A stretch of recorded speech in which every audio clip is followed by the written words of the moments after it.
Mountaineer Nation, let's ride. But Don Nealon's Mountaineers enjoy walking in where angels fear to tread.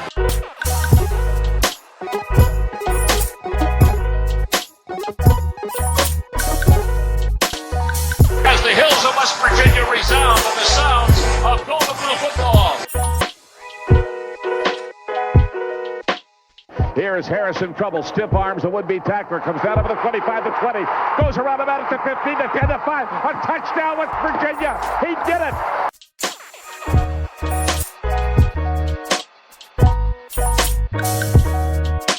Takes the Slater one-on-one with the defender. Look at Pat White. West Virginia football. You know what that's about. They don't know what it's about. West Virginia football. Football, table. Let them know. Leave no doubt tonight. Leave no doubt tonight. No doubt. They shouldn't have played the old Golden Blue. It is a great night to be a Mountaineer wherever you may be.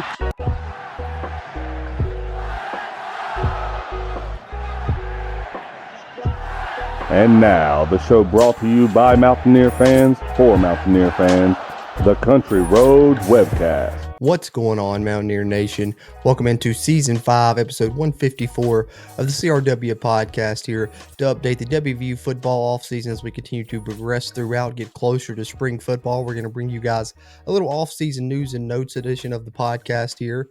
Of course, we're going to get into our traditional segments, Off-Topic Babble, Mountaineer News, but then Bradley's going to join me and we're going to talk a little bit about this offseason news for West Virginia, that being the Mountaineers completing the coaching staff finally. We're going to discuss the finalized version of the 2023 West Virginia football coaching staff, as well as the transfers in, kind of talk about our favorites that have come into the new Mountaineer football program and will be playing a part on the field to help the Mountaineers in the 2023 season. So we'll get into both of those things, the coaches on the field, as well as some new players coming in and some fun offseason discussion there in our main topic segment there as we discuss that.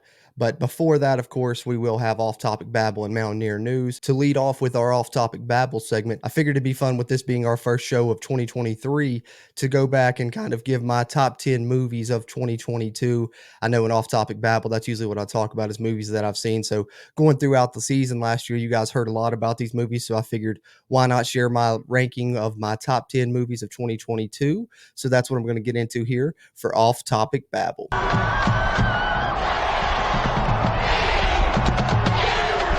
All right, so as I said, for Off-Topic Babble here on Season 5, Episode 154 of the CRW podcast, I want to get into my 2022 film rankings, my top 10 movies of the year for 2022, my personal list here, which this is actually the screen I'm sharing if you're watching on the video side is coming from letterboxd.com, which you can get the Letterboxd app on your phone. Actually, that's what I usually do to do these rankings. And you follow me on there if you want. There's my name right there. It's just JC Cruz.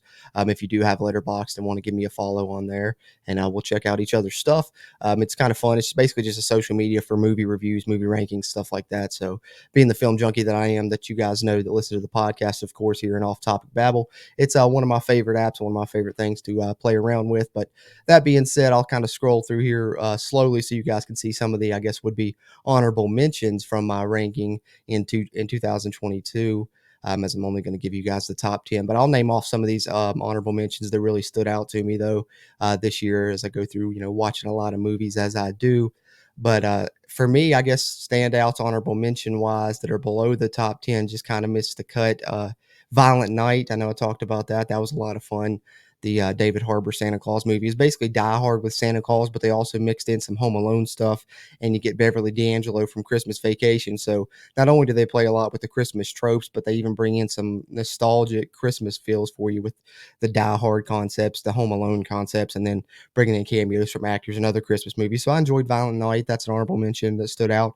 Bullet Train, Netflix movie, great action flick. I didn't watch it until, just probably about a month ago or so, but I really enjoyed that one as well. Brad Pitt action movie. I thought that was a little bit underrated. And then X, I finally got a chance to watch. You guys know I'm a horror junkie. Haven't got a chance to watch Pearl yet, but Ty West X, really well done film there if you like slashers. Nope, of course, got to shout out Jordan Peele at number 14 for me on the year. Loved Get Out, loved Us even more than Get Out. Two of my favorite films that, I've seen in recent years. So unfortunately for me, Nope's a little bit below those, but I really still enjoyed it. If you love aliens and that type of stuff, you'll enjoy Nope a lot. And if you love Jordan Peele in general, you still get those underlying themes and hidden subtext and things like that that are always fun to look for in his movies. So I enjoyed Nope a lot. And then Elvis, of course, just missing the cut for me at number 11. I think everyone knows Austin Butler, absolutely phenomenal performance as Elvis in that biopic. So that's kind of some honorable mentions. Now getting into the nitty gritty here in Off Topic Babble with my top 10 films of 2022, which just want to say before I get into this here on Off Topic Babble, really appreciate you guys tuning into this episode of the CRW podcast.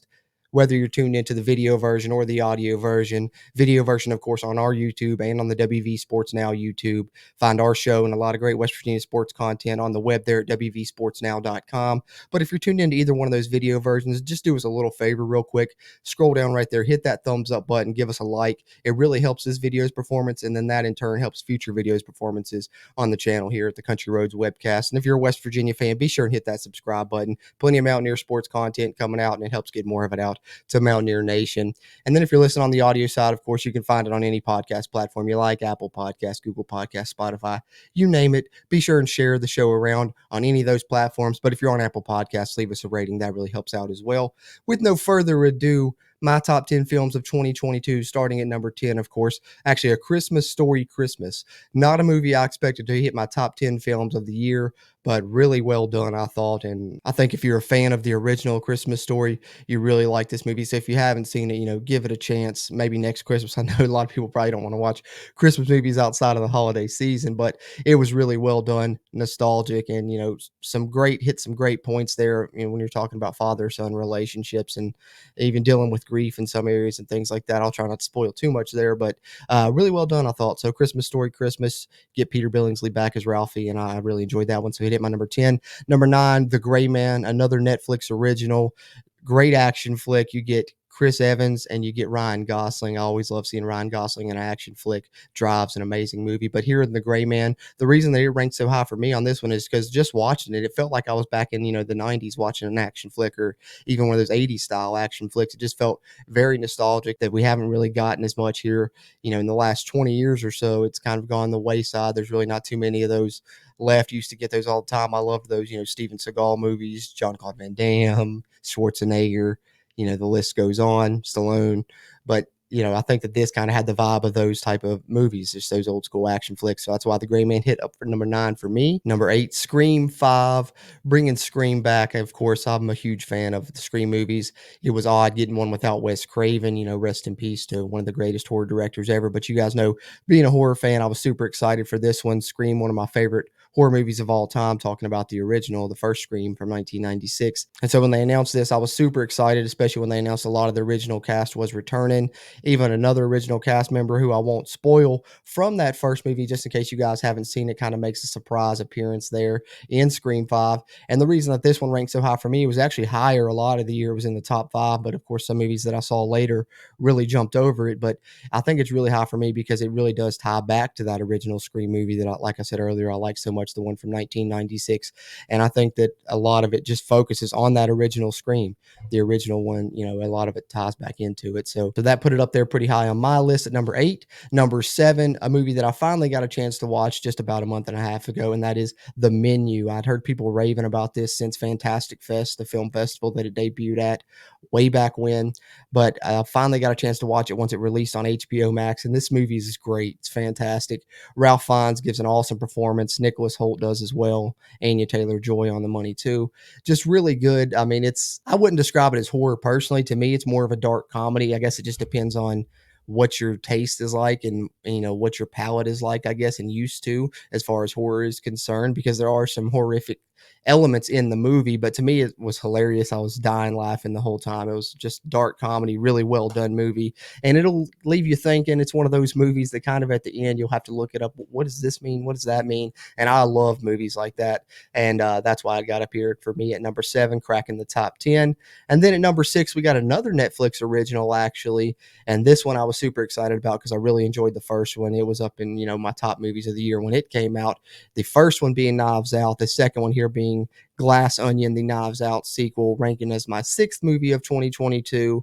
I think Rian Johnson, with original material, really does a great job. I say that because we all know that he also directed the episode 8 of Star Wars, which, that's a whole nother subject I'm not going to get into with The Last Jedi. But Glass Onion, I thought Rian Johnson really did great with this one. I think I ultimately may have enjoyed this even more than the original one, just because the way it's presented is so unique and different.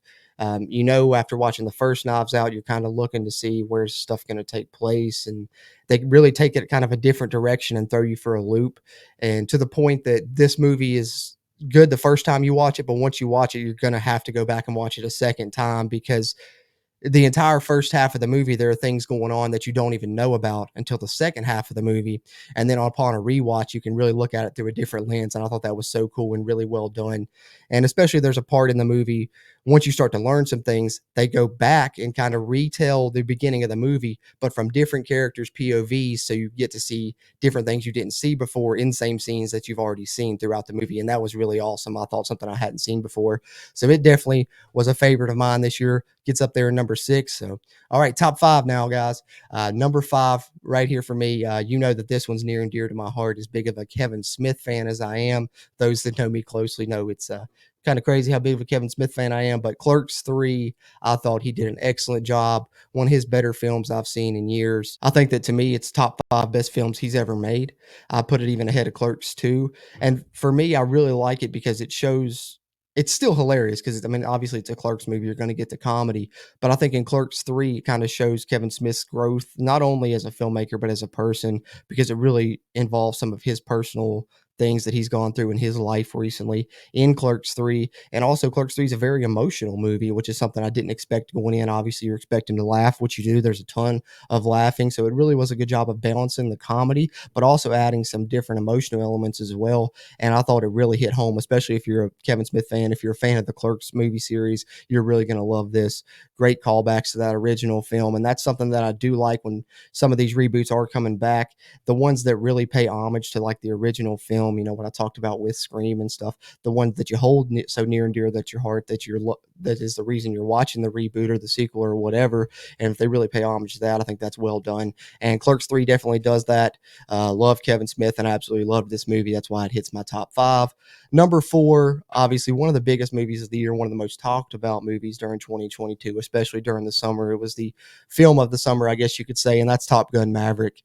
They waited for forever to release this. They were kind of pushing Tom Cruise to release it on streaming during the pandemic, and they finally waited it out, and very smart to do so. They made a killing. It was one of the most talked about movies of the year, like I said, and really great theater experience. It was so awesome that the way that they did it. And like I was talking about earlier with the Gray Man and the old action movies, and you don't really get that anymore. Tom Cruise is almost kind of like the last remnant of that, the guy that does his own stunts, does crazy things.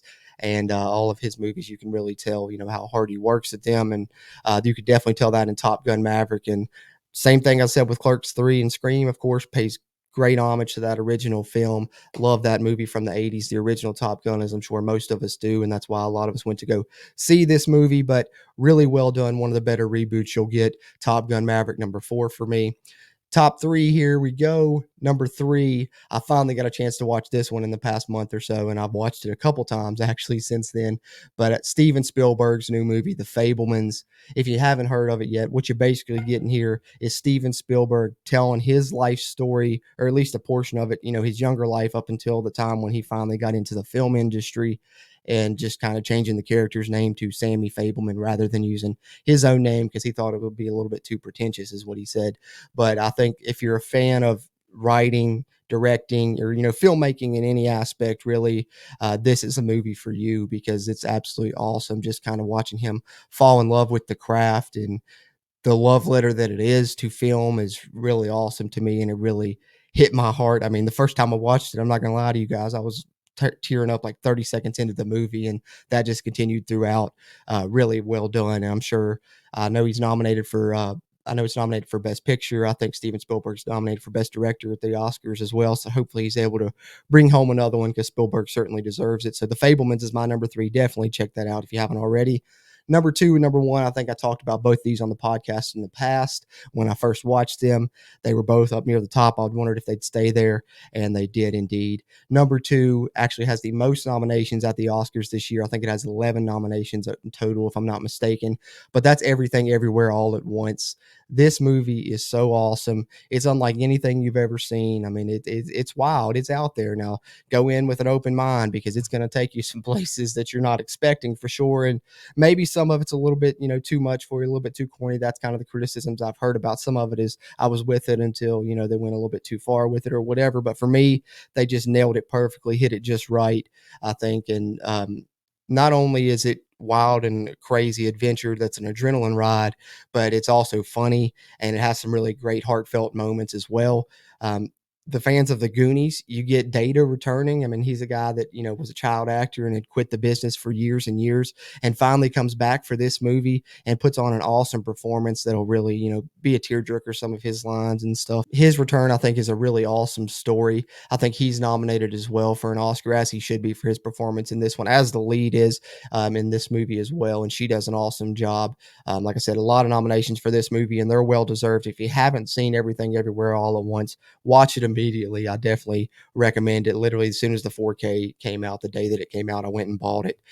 Definitely my number 2 movie of the year. It was very close to being my number 1, but my number 1 movie has remained my number 1 movie since I saw it. It was my number 1 movie in the ranking immediately after I watched it.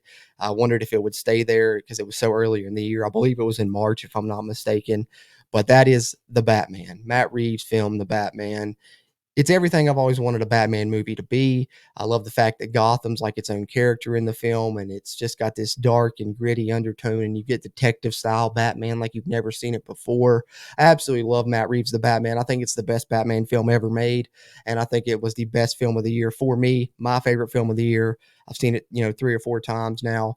Some people think it's a little bit too lengthy. I do think, there's some things you could have cut out of it. Maybe you get 20 minutes off of it, but it doesn't kill anything for me, the length of it. I'm never bored.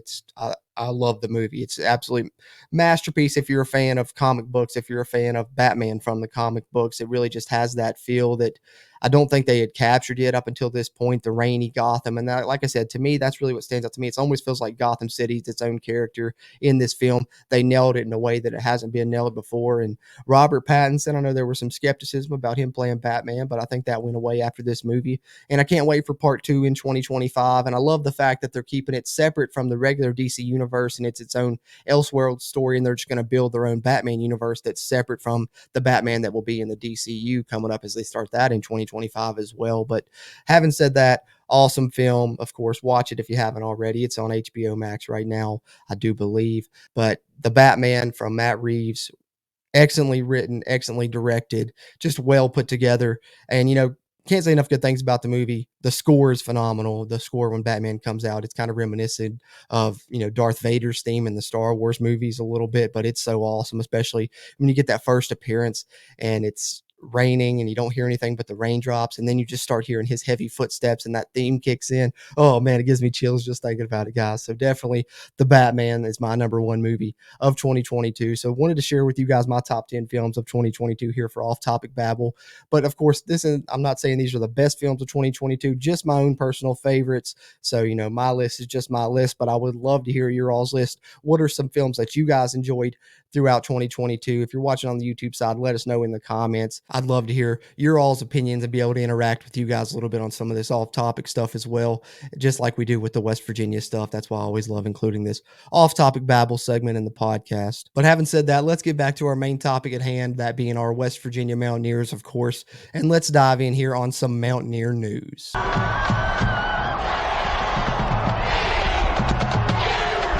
All right, so for this segment of Mountaineer News here on Season 5, Episode 154 of the CRW podcast, there's only one real topic to discuss, and that is, of course, the 2023 football schedules finally being released by the Big 12 Conference, so we now know who the Mountaineers will play and when. With the 4 new teams coming into the conference, that was certainly a subject that a lot of people were interested in seeing. So let's take a look at West Virginia's schedule here. If you're tuned in on the video side, I've got it pulled up here, share it on the screen with you to look along with me. But of course, I will announce it all out for you guys on the audio side as well. Starting the season September 2nd, West Virginia travels to Penn State. Next week, September 9th, they come back home to play Duquesne. Then on September 16th, they will play the backyard brawl in Morgantown against Pitt. September 23rd, the next week at home again against Texas Tech. Then back on the road on September 30th to take on TCU. Then you get a short bye week because you play a Thursday game on October 12th against Houston on the road. So West Virginia does face Dana Holgorsen in his first year back in the Big 12. However, this game does not take place in Morgantown. It takes place in Houston.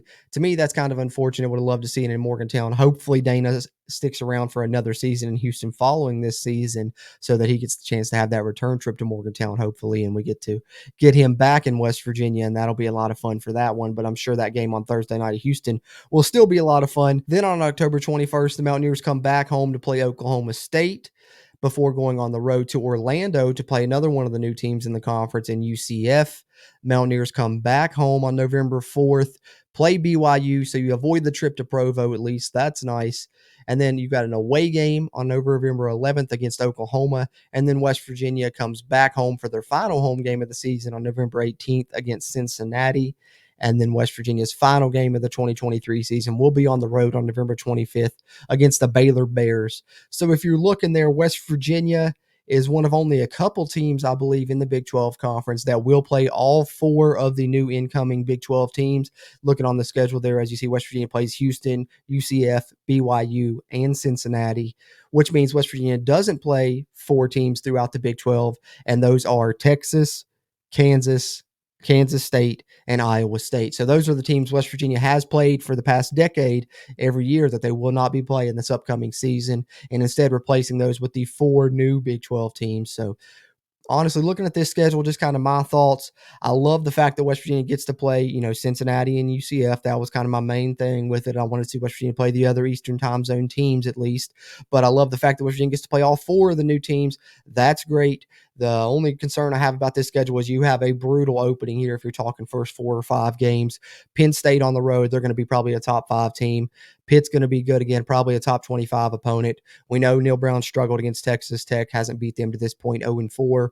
And then you go on the road to TCU, who's maybe the top team in the Big 12 conference again coming in 2023. So tough stretch there in your first 5 games. I mean, you're going to get Duquesne, but you got to hopefully get at least one more of those other games. Don't want to start 1-4, but the second half of the schedule sets up pretty nicely for West Virginia. So if you can get out of that maybe at 2-3, you got a chance to have a decent season. But man, those first 5 games are brutal. And when you got a coach on the hot seat, of course, that's got you wondering if there's got a chance to be a mid-season coaching change. Personally, I don't see it happening. Like I said, I've said in the past, it's just not something that West Virginia traditionally does. But this schedule certainly leads you to that line of thinking when you're looking at those first 5 games, I think. But other than that, I think it's a pretty good schedule for West Virginia, especially on the back half. Like I said, love you're playing all 4 of the new teams.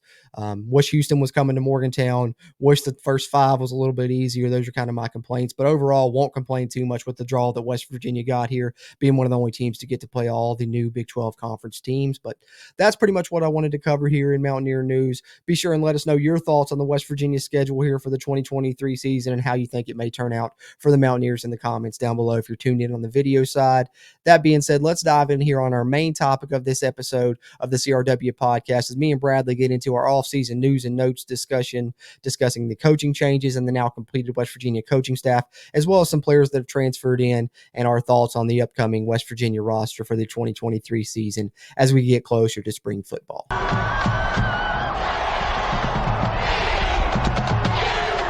All right, Mountaineer Nation, here we are with our main topic segment for Season 5, Episode 154 here of the CRW podcast. Got some off-season news updates to talk about, those being coaching changes on the West Virginia football coaching staff now finalized and completing the staff for the 2023 season.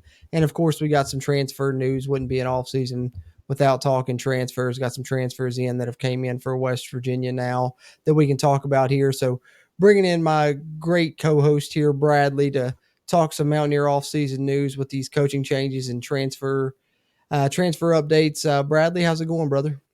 It's going pretty good, man. Just living that life, focusing on the day at hand and moving on to the next one when it comes, Oh, yeah. Got to. I know how that goes.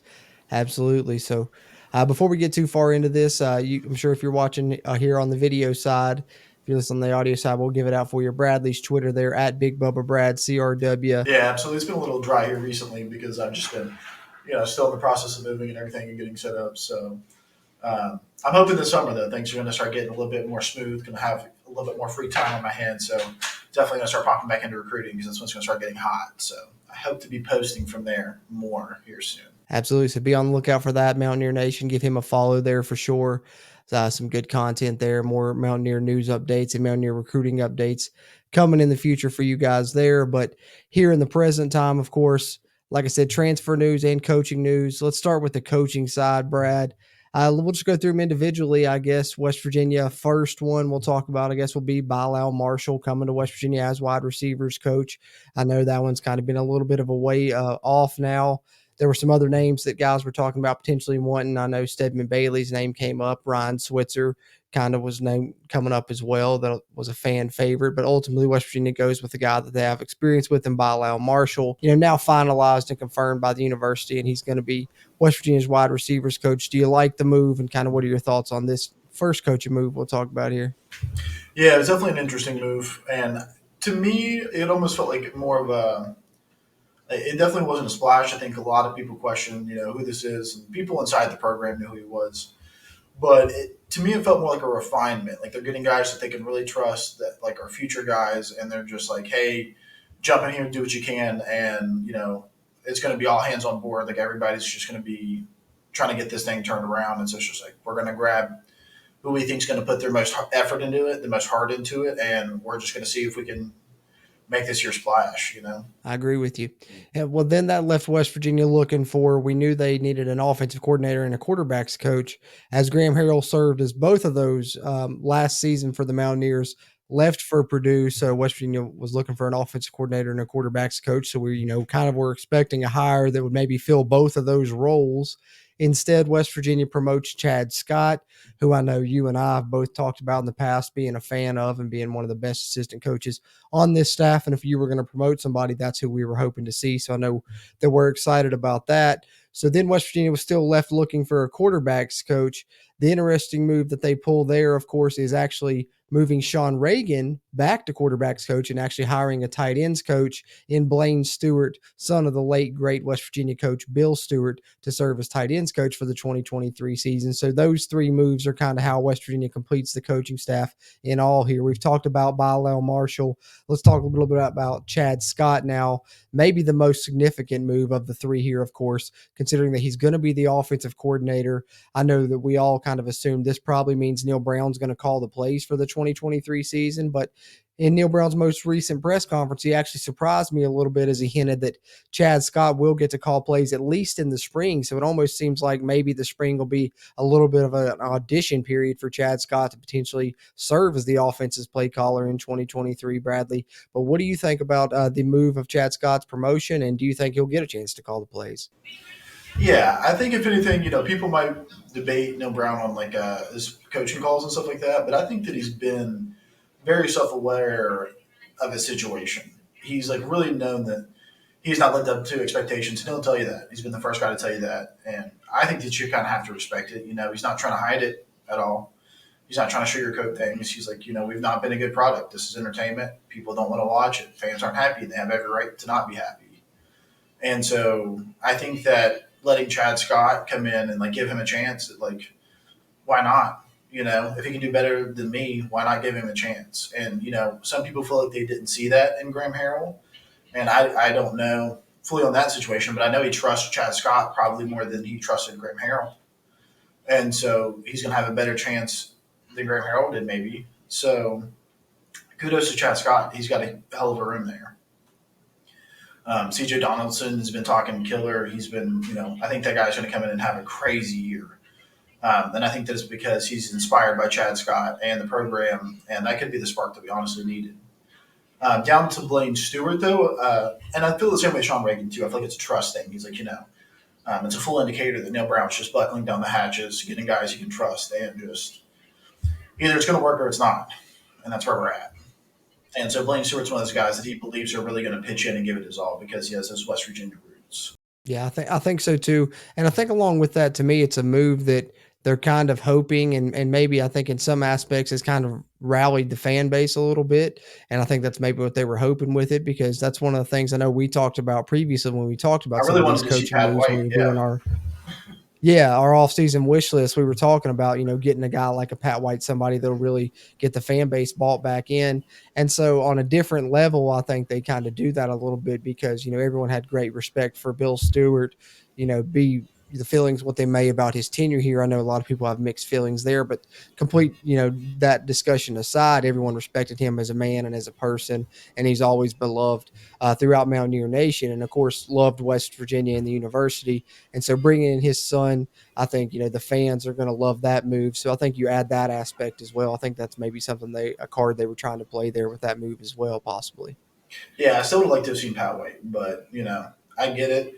I think that I think that they probably had a chance at Pat White. I think that they probably could have had a chance at Pat White if the situation wasn't as bad as it is. I think that is definitely an outcome of people not trusting Neil Brown and like not wanting to attach their name to this. I like that could be absolutely wrong. That's how I feel about it though, and I think that it's understandable. I would understand why people like Clint Trickett wouldn't want to necessarily jump aboard this ship that could be gone in a year. And so, I definitely think that that's a symptom of this. Yeah. Well, and I was going to say, to play devil's advocate with this, that's the one thing that people can kind of point to. I think when you're promoting from within for that offensive coordinator position, and you're moving back a guy that you had kind of moved away from the position coach and quarterbacks in with Sean Reagan, that people can kind of point to that as the aspect of what you're talking about, is maybe that's just because people don't want to come. And we know for a fact that Clint Trickett was, courted. Don't know if he was offered the job. Actually, that wasn't exactly the words that was used, but we know there were certainly talks there. And when you have a coach that's potentially on the hot seat, some people, want to use the term lame duck even, it's going to be hard to get a guy to come there for 1 year. Job security is one of the most important things in this coaching business, and one of the hardest things to come by, I think, is job security. And that's something that coaches are always seeking. So when you got a coach on the hot seat, I don't know if people want to potentially come in. So do you think that, some of these moves, do you think that it's a result of that? They tried other things and then ultimately, now we're going to have to go in-house. We'll just promote Chad and we'll move Sean over to quarterbacks. Do you think that was, if they had a short list, was that option C? Was that option D? Or do you think it was, higher on the board and something they actually really wanted to do? I mean, it was realistically probably a top to bottom thing where they're like, okay, who's going to be the best offensive coordinator? What's our best bet? If it's Chad Scott, then let's just do some in-house arrangement maybe, and then you just go from there. I definitely believe that they probably got the best guy that would accept the job. So I'm sure that they wanted people that weren't Bilal Marshall, even though they love having him. They think that he's a great candidate for the job, but they wouldn't have hired him. And so it's just I definitely think they probably got to that point that because people said no, yeah. I think some of these are hires because of that. But I don't think that they're the wrong hire. I just don't think that, No, I don't either. I think that that's a reason some people said no. Yeah. Well, I think both can kind of be true. They may have not have been option A, but I also don't think that they were the worst option that was at the very bottom after you've done exhorted everything else. You're like, oh, we're gonna have to promote this guy, because it's not, it's not that type of a move. I don't think. I think Chad Scott's a guy where you look, he's had success throughout his career. His whole time he's been here, he's been successful. And I think it's really just a matter of, let's give him a chance. He deserves this. He probably should have already had this chance. And that's why I'm kind of hoping that maybe he does get to call the plays as well, because I think he does deserve it indeed. So I think, as to what you're saying, yeah, I think both are true a little bit. They probably went out and tried to get some guys and couldn't because, the job security thing was an issue. But I also think Chad Scott's a great option and certainly probably wasn't their lowest on the totem pole option, I guess, for lack of a better term. If you're say you're a developmental program, why can't that be for coaches too? Chad Scott has done great things and has gotten better since he's been here. We should definitely reward him, and I believe that thoroughly because that's how you build trust, man. You want to keep people around and have people really want to give it their all. Reward them when they do great things. Recognize success. Absolutely, as we should.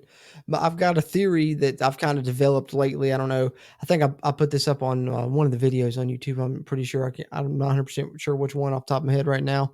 But this is kind of something that I've gathered, recently.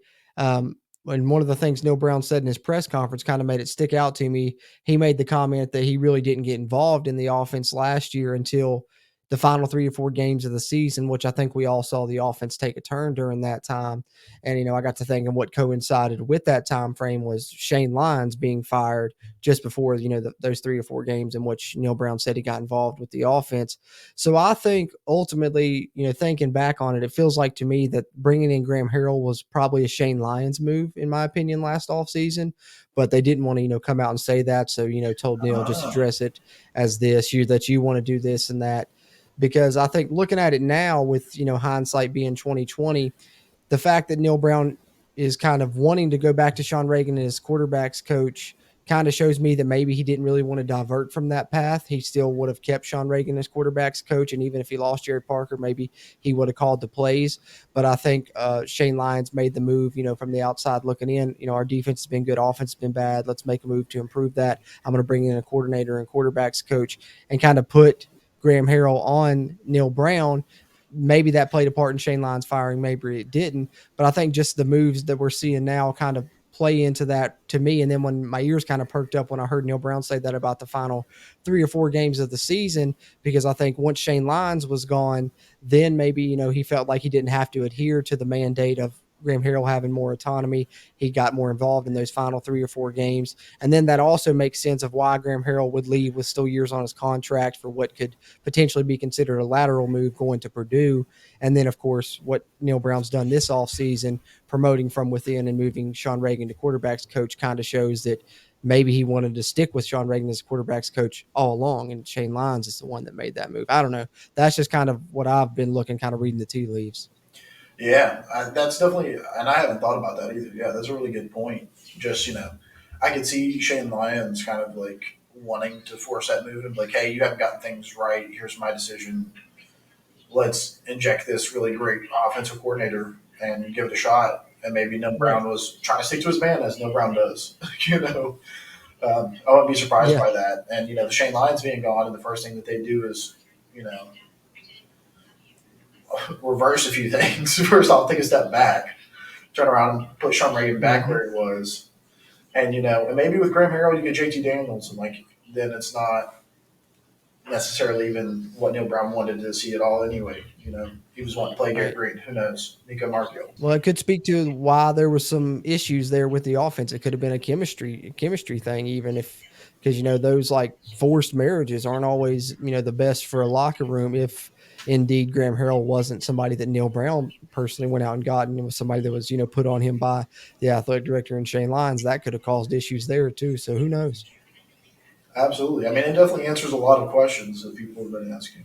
All right. So then, of course, off-season wise, that's kind of the coaching staff for West Virginia. So pretty much everything else seems to be staying the same for the Mountaineers, aside from a new wide receivers coach in Bilal Marshall, new tight ends coach now in Blaine Stewart, and the new quarterbacks coach being Sean Reagan, who moved over from tight ends, and Chad Scott staying at running backs coach, but now will be serving as West Virginia's offensive coordinator. Unknown if he'll call the plays, up for debate if it will be him or Neil Brown calling the plays. But we do know, according to Neil Brown, Chad Scott will at least call some plays for West Virginia in the spring. So hopefully that will turn into something in the future as well. We'll have to see how that pans out. But going through the offseason, we know coaching changes is always a news point, with the coaching carousel spinning around. Of course, the coaching changes is always a point of news. But the other point of news that you got to talk about throughout the offseason, of course, is the transfer portal. And for West Virginia, they have gotten some good transfers in. I think some have gone underrated a little bit due to coming from, lower tier schools.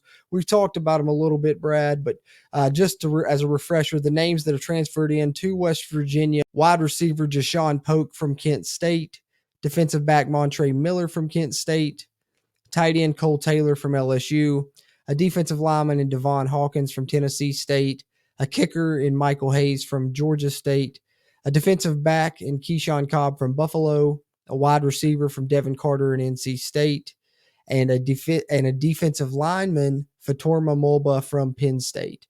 Out of those names, Brad, which ones are you most excited about? And, looking forward ahead to 2023, if you're kind of projecting out these transfers, which ones have really stuck out to you that the Mountaineers have been able to garner heading into the spring here? Gotcha. And I'm going to try to go off of, like I said, I haven't been able to get on the Twitter as much as I usually would to keep up with this because this is the kind of stuff that I love. This is like my favorite part of the whole football game. I'm having to miss it. So the guy from Georgia State, that's the kicker, right? Or is that the defensive Yeah, tackle? the kicker from Georgia State. Yeah, Gotcha. the There's a kicker's defensive Georgia tackle State. that's also from a small state. Michael Hayes. Yeah. That's Devon Hawkins. Day Hawkins is the defensive lineman. Yep. Yeah, I saw some excitement around him. And then at Carter from NC State. That one definitely stuck out to me. Because we talked about like trying to find the wide receiver that is like going to be it. And I said that I wanted one absolute stud, diamond, top star wide receiver, and then all the young guys to play. And I think Devin Carter is the closest I'm going to get to that, but I don't think that it's definitely lower on the totem pole than I would have wanted. But hey, if the kid comes in and balls, he'll have a real fan of me. So. Yeah, I'm right there with you. I think so too. And I think, West Virginia added Deshaun Polk as well. I think he's going to, factor in at the slot, but I don't think he may not be a starter at wide receiver, but I think he's going to be the Mountaineers kick returner. So I think he's really going to help there. So I think West Virginia will potentially still add another wide receiver to help them more, on the offensive side rather than just special teams. Not that Polk can't help them offensively, but I think he was added more specifically for special teams. Whereas Devin Carter, we heard Neil Brown say in his press conference, they believe he is a bona fide number one wide receiver and will be for the team this upcoming season. And so I think he's got a really high ceiling, and they have, seem to be highly regarded by this coaching staff. We'll see how that pans out. We know how their comments have gone, in offseason in regards to some players. Some have panned out, some haven't. So we'll see. But I think Devin Carter is certainly one to watch. They don't have the best track record with identifying talent so far. Yeah. Yeah, it's about 50-50. It's big time hit or miss there for sure. But, the interesting story with Devin Carter, of course, was he had already committed to Penn State in early January. They were expecting him to enroll and then ends up enrolling at West Virginia. So that was pretty cool for West Virginia to pull off that coup and then him just end up enrolling at WVU. I thought that was a neat story, and good job by the coaching staff to steal, wide receiver. Bryce Ford Wheaton, right? Yeah, and they had a relationship with Bryce Ford Wheaton that helped to close that out and going to be, filling his spot basically. So that's pretty cool story. And then, interesting, I heard Neil Brown say in the press conference as well, I had to go back and rewind it and make sure I wasn't crazy, but also said that Devin Carter's mother is actually from, the Princeton, West Virginia area. Yeah, so shout out to P-Town. Interesting. Yeah, down here in Mercer County. So yes. Pretty cool. Speaking of Princeton, Coos put out a couple videos on the guys from Princeton that are, I think they went on a visit a couple of their high school players. So go check those out. Oh, yeah. I saw that. I actually just watched one of them today. The quarterback got a chance to come he would be for this season. And, West Virginia does need bodies in the quarterback room, only 3 scholarship quarterbacks. He had a pretty prolific career. And then the other one is the offensive lineman, which would be a 2024 recruit. So both players to watch. Got to hopefully keep those in-state kids at home and get them to go to WVU, whether it be scholarship or preferred walk-on. So hopefully WVU is able to get both those. But yeah, both those videos were awesome. You guys check those out over at Coos' Corner. Preston Fox just got a scholarship, so you never know, man. Yeah, exactly. It happens all the time. West Virginia's had a few players, in recent years earn scholarships, but as far as standout transfers to me, I know Devin Carter's the big one offensively. I think defensively, the guy that's really flying under the radar, and I think that the reason being is because of West Virginia's transfer additions last year in the defensive backfield. Yeah. We kind of talked about being highly regarded, and then we saw how that played out. Both of those were misses, and Neil Brown even seemed to admit as much in his press conference. But I think that they've actually hit on this one, even though it's from a group of 5. We'll have to see how it plays out. But Montre Miller, I think, has a lot of speed, something that neither one of those guys they added last year had, and has done a really good job, not only against this group of 5 competition, but Kent State played Georgia this year and played them almost, closer than almost anybody this season. And when he has played those Power 5 matchups, he's done a good job covering his man, actually. So I think he's got a good chance to be maybe our top corner this season even. Yeah, I would take darn near anything back there right now. Yeah, I mean, anything's almost an upgrade. So. I would take Air Bud back there right now. Yeah, get anyone with a pulse. I liked the young guys last year because they finally started playing them. So I think that they're going to take a giant leap this year. I think Jacoby Spells is going to be a monster. Yes. Well, and I'm excited about the thing that I'm excited about is they've been talked about adding speed and stuff, and they wanted to last year and kind of missed on that. But we know Jacoby Spells is fast. We know Wilson Lamp is fast, and Montre Miller is fast. So give me those three as our top three corners, and I think you're pretty solid there, especially speed wise. We'll have to see if everything else holds up. But those three guys do have good speed. You got Aubrey Burks sitting in the back too, and Burks is great. Yeah, great young safety. The highest graded safety in the Big 12, according to PFF on the season last year. So getting him there is going to be, the defensive backfield. I know it's not saying much, but it certainly should improve. Like I said, it doesn't have to do much to do so, but it certainly should. Yeah, which is going to be funny because is our defensive line the weak spot going into this year? That's what I'm. That's the thing. It seems like every time we get a one strong unit, we can't keep all the other levels, right there on par. I'm worried about the linebacking core a little bit as well. So, I mean, at least we got guys returning in that room. Yeah, we do. I mean, we do got returnees. I think Mike Martin linebacker, of course, Lee Koba. On the line. Lee Koba is going to be good at but the wheel linebacker, I'm a little worried about. Defensive line, like you said, Sean Martin, I think he's going to be the top guy on that defensive line this year. Yeah, he's going to be the it guy. But then who do you have after that? You got Michael Lockhart. Well, I think we got a lot of bodies with potential. It just, to me, depends on who's going to step up there, I think. Mike Lockhart, Eddie V, Sonny Redwood. You got a lot of guys that have a lot of potential. So it's just like who's going to take the step and, step up and be the guy there. Yeah. That'll be so. I can't wait till spring ball gets around, some fall ball. Yeah. We're getting close, inching closer. That's why we kind of wanted to do a little off-season update podcast episode here with you guys. Had some off-season topics to talk about, with coaching stage changes, transfers and stuff. And we're going to do more of these as spring football is getting pretty close now to starting up, and we'll have plenty more to talk about then. But having said that, Brad, I know we talked coaching changes and transfers, but there's all kinds of news going on throughout the off season. Anything in particular that you wanted to touch on that we didn't bring up here? Oh, God, no, not off the top of my head. What do you got? Maybe I do. Maybe you got to remind me. Football wise, definitely I think that throughout the off season, the topic, a lot of it people are going to be talking about is, of course, we know the defense has to improve, but we're going to be talking about the offense and how it's going to look, the new look of it. I know we've done some videos covering it here on the Country Roads webcast with the changes that are coming, going to be more run heavy, probably more read option, RPO, triple option concepts, things like that. But I think also the personnel is definitely going to be a subject that we can talk about. We talked about, some of the wide receivers, which means having to replace the top four there. The only consistent on the offense really is the offensive line, but I think this has a chance to be one of the most experienced offensive lines West Virginia's had in some time. So since we talked about the defense a little bit, I just got to get your thoughts on the offense, particularly the quarterback and running back position.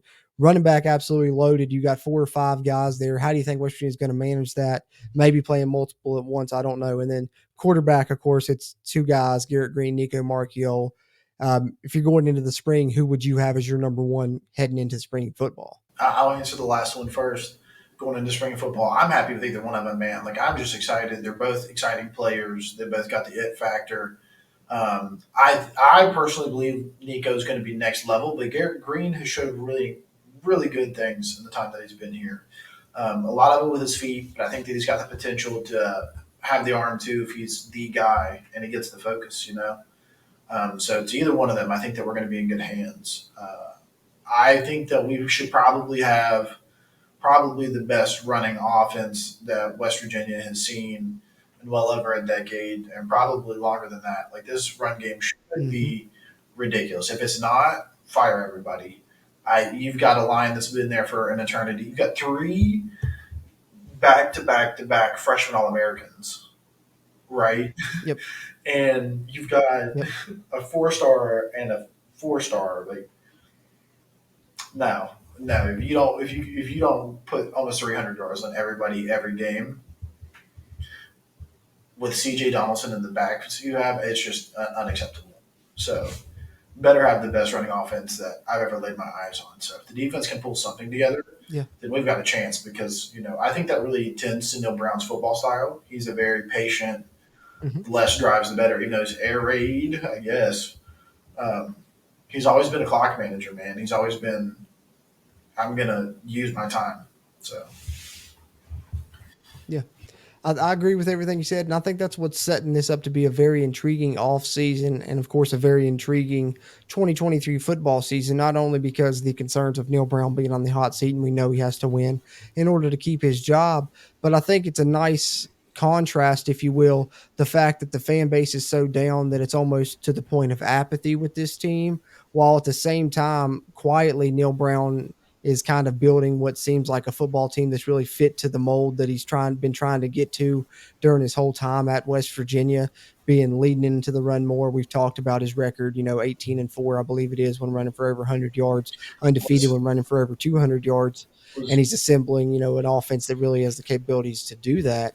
So I think it's very interesting to see how this is going to play out in 2023 for West Virginia when you're kind of just looking at it that angle, because it's like the fans, our interest is kind of dwindling, and almost to the point where some people are apathetic and maybe not even looking forward to it. But it's like during that, is it's the calm before the storm, and finally they're going to turn the corner, because it's going to either go one of two ways. Either the fans are going to get to say we were right, or the fans are going to be absolutely shocked and this team's going to surprise them and be pretty decent.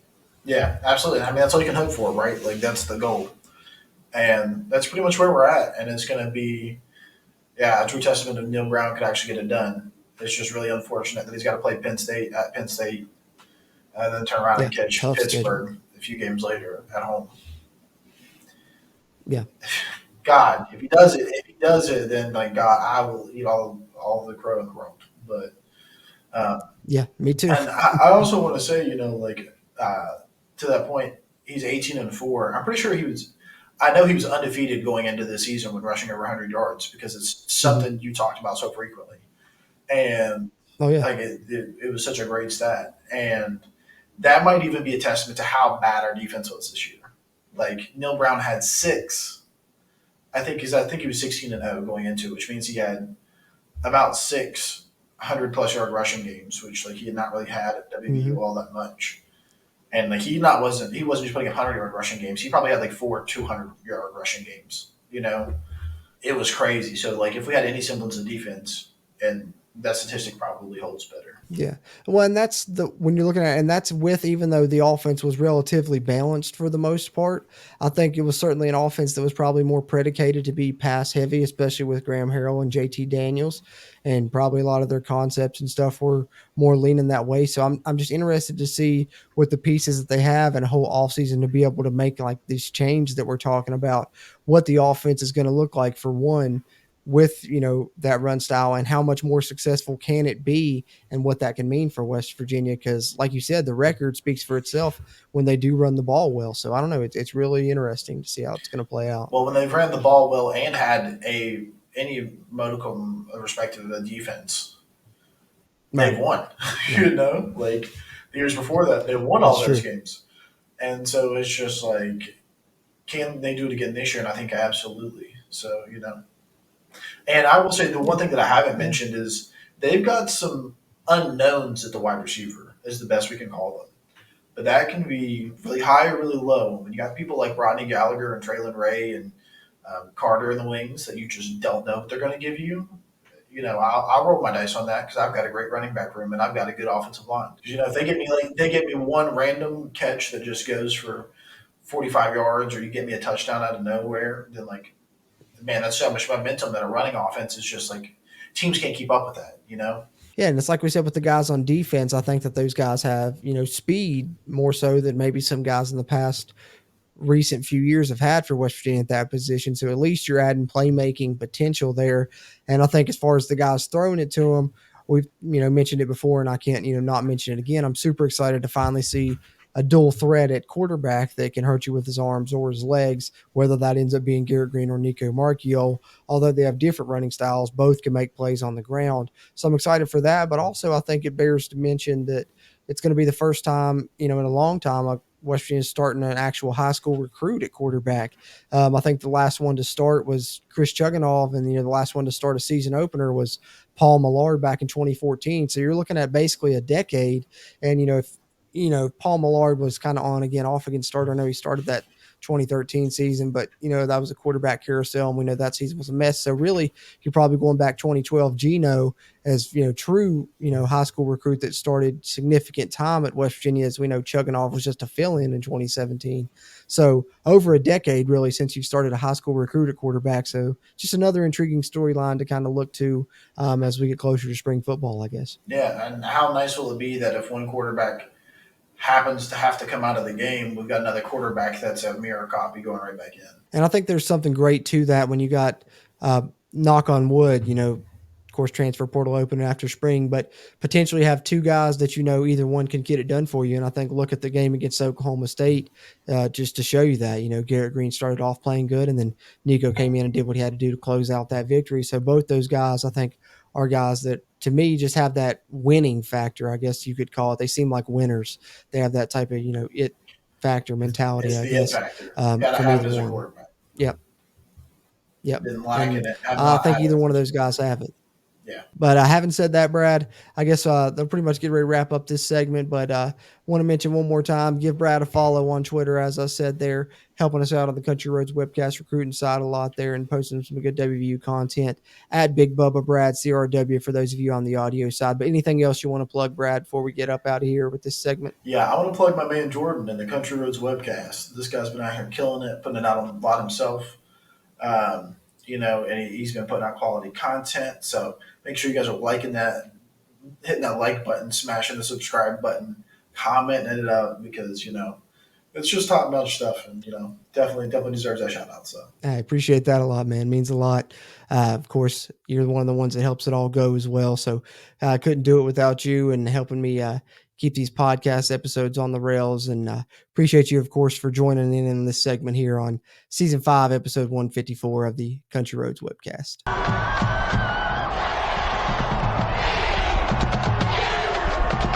So there you have it, Mountaineer Nation. I guess that will pretty much get ready to wrap us up here on Season 5, Episode 154 of the CRW podcast, as we try to cover some of the off-season news and notes that's been going on for WVU throughout the off-season, as they had some changes on the coaching staff, brought in some new transfers, as well as some other players left the program. The Mountaineer roster continues to shape up here as we get closer to spring football. The spring semester now underway at WVU, so it'll be here before we know it, and the spring game will be here. And then following that, it's just a short countdown to get into fall camp and into the 2023 football season. But in the meantime, just want to say really appreciate you guys for tuning into this episode, whether it was on the video side or the audio side, and wanted to continue to let you guys know that we do have other podcast episodes releasing as well that are covering the West Virginia basketball season. Those are the CRW Hoops podcast episodes you'll see in your feed if you're listening on the audio side. And if you're here, subscribe to the Country Roads Webcast channel. You can find them under the CRW Hoops podcast playlist rather than the CRW proper playlist that you will find these football podcasts under. And like I said, you can also find those over on the WV Sports Now YouTube channel and on the web at wvsportsnow.com. Be on the lookout on the YouTube channel for West Virginia sports news updates, the little short form videos. Like I said, if you're on the audio side, be sure and hop over to the YouTube where you get a little bit more extra content there than the long form football and basketball podcast episode you'll find here in the audio feed. But appreciate you guys tuning in there as well, just as we do here on the video side. But having said that, I guess that will pretty much get ready to wrap us up here on Season 5, Episode 154 of the CRW podcast. Be sure and follow the podcast on Twitter if you're not already, at WVU Country Roads. Like I said, if you're watching this video version, drop us a like before you head out, and hit the subscribe button if you're a Mountaineer fan and haven't already. But I appreciate you guys for tuning into this one.